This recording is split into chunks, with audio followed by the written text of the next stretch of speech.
Mesdames, Messieurs, bonjour et bienvenue dans cette édition. L'Association des anciens du Petit Séminaire Saint-Augustin de Bégerville, par la voix de son président, M. Alexandre Seka, s'est exprimé face aux médias le jeudi 20 février 2025 à la librairie Siloué de Cocody dans le cadre de la tenue de son jubilé d'or d'existence qui se tiendra du 23 février au 2 mars 2025. Et puis, la paroisse Notre-Dame de Lourdes de Bofo-Doumé dans l'archidiocèse d'Abidjan a été consacrée le dimanche 16 février dernier. Une journée dominicale marquée aussi par la célébration du jubilé d'or de l'église paroissiale et l'inauguration du nouveau presbytère. Les membres de l'Association des anciens du Petit Séminaire Saint-Augustin de Bégerville ont animé un point de presse le jeudi 20 février 2025 à la librairie Carrefour Siloué à Cocody. L'objectif de cet échange était d'informer les professionnels de la communication sur les festivités des 50 ans d'existence de la dite association. Frédéric Monet et Guy Rochiao. Face à de nombreux médias, soucieux de comprendre le fonctionnement de l'Association des anciens du Petit Séminaire Saint-Augustin de Bégerville et l'organisation des festivités de leur jubilé d'or d'existence, les membres de la dite association ont animé un point de presse à la librairie Carrefour Siloué le jeudi 20 février 2025. Messieurs Alexandre Seka et Frédéric Gramel, respectivement présidents et membres de l'association, ont répondu aux interrogations des médias présents. Et c'est seulement en 1975 que deux prêtres issus du Petit Séminaire Saint-Augustin de Bégerville et qui eux-mêmes étaient enseignants dans cet établissement ont éprouvé le besoin de créer un cadre de rencontres et d'échanges pour tous ceux qui ont fréquenté cet établissement. C'est ainsi qu'est née l'Association des anciens du Petit Séminaire Saint-Augustin de Bégerville et dont les deux promoteurs étaient Akwadan Jean-Baptiste et Anna-Claire Frangenier. Je nommerai également Noël Némé, garde des Sceaux, ministre de la Justice, Arsène Michel Assouan, ministre des Affaires étrangères, Noël Némé bien sûr, mais aussi Laurent Totin-Fogo. Le programme d'activité de ce 50e anniversaire de l'association a été déroulé.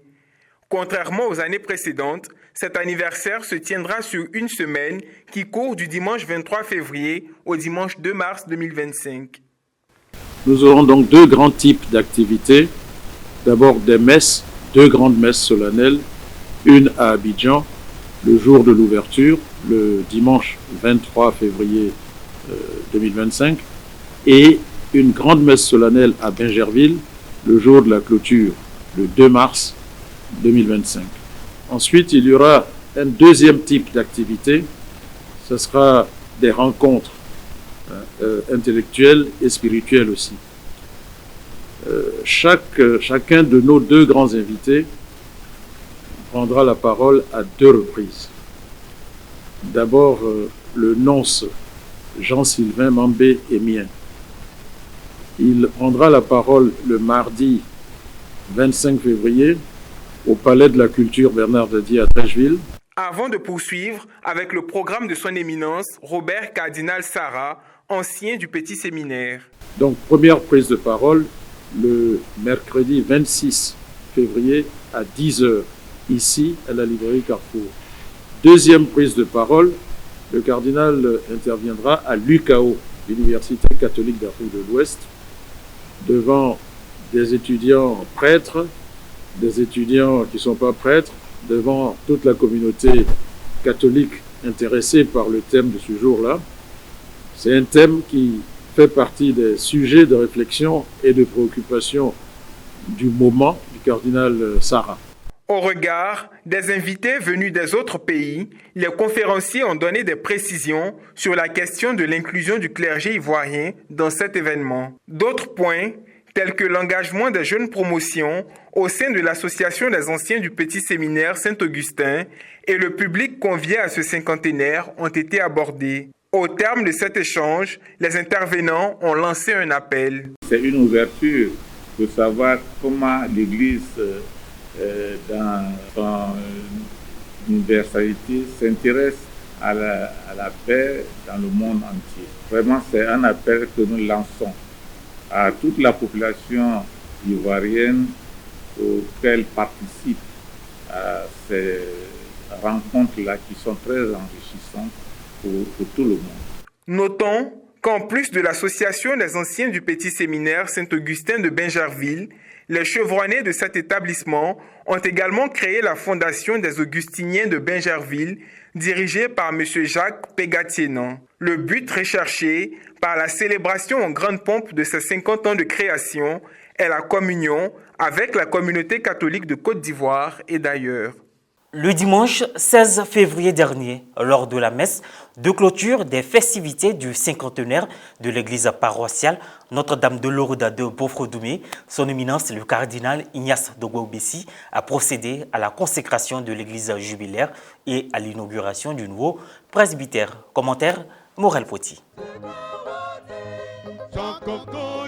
La communauté chrétienne de Bofrodoumé dans l'archidiocèse d'Abidjan a communié dans la joie le dimanche 16 février 2025 au cours de la messe solennelle marquant les festivités du cinquantenaire et la consécration de l'église paroissiale Notre-Dame de Lourdes de Bofrodoumé. La célébration eucharistique officié par son éminence le cardinal Dogbo Ignace Bessi, archevêque métropolitain d'Abidjan, a vu la participation de nombreux prêtres, dont le curé de la paroisse jubilaire, le révérend père Tanoé Nyamkembra Michel Olivier, des religieuses, des religieux et d'autres confessions religieuses. Nous voulons vivre dans l'espérance et la joie, ce temps fort d'action de grâce, pour reconnaître l'œuvre que Dieu a accomplie dans nos vies et l'en remercier.